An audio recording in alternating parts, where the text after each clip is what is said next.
If you've ever talked to your bump and thought, can my baby hear me? Then the answer is yes. And I want to explain a little bit about how that works because it's one of the nicer things to understand.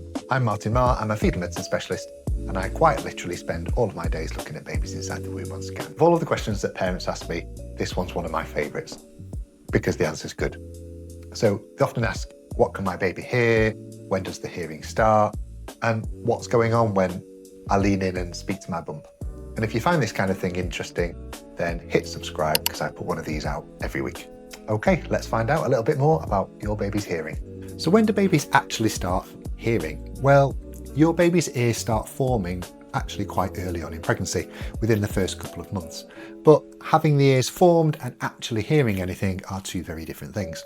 So hearing, or actually responding to sound, comes online a little bit later in pregnancy. From about the middle of pregnancy, the foundations are laid for your baby's hearing. And from about 24 weeks, your baby's genuinely responding to sounds outside of the womb. And by the third trimester, they're not just hearing sound, they're actually reacting to sound. So a loud sound can startle them, and a familiar sound can actually settle them. The one thing people don't picture is actually how much sound is going on in there. The womb's not a quiet place at all. Your baby's surrounded by the constant thump of your heart, your digestive system gurgling away, and the whoosh of blood moving through you. That's the background hum of their home, and it's the only sound that they've really ever known. So then there's the outside world. Outside sounds do travel to your baby, so things like voices, music, door slamming, they do get through to baby, but they are much more gentled and softened than the outside world, especially the higher pitched sounds. So your body and the amniotic fluid that baby sits in kind of filters out those harsher sounds.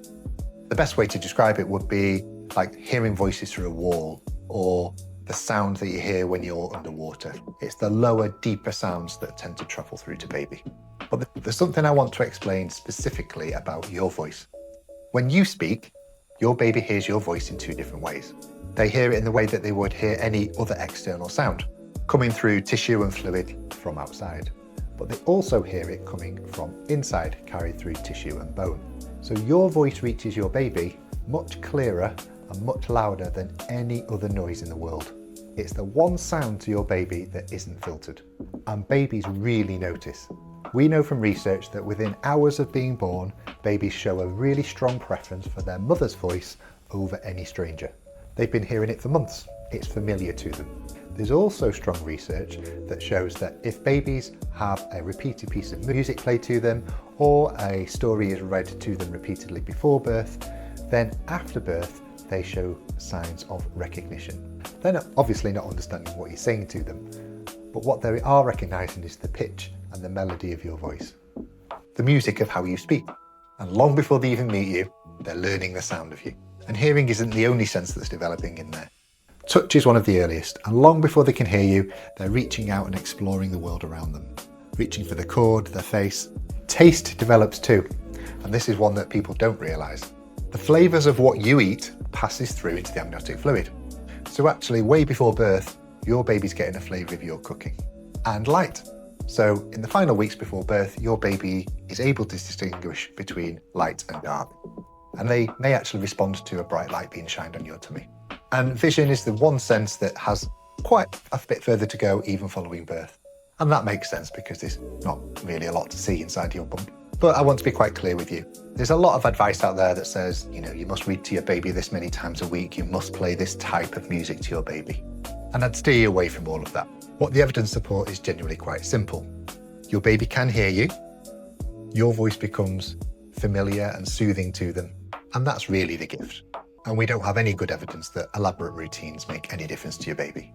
So please don't turn this into a task. Don't make it into another thing that you need to get right before baby's here.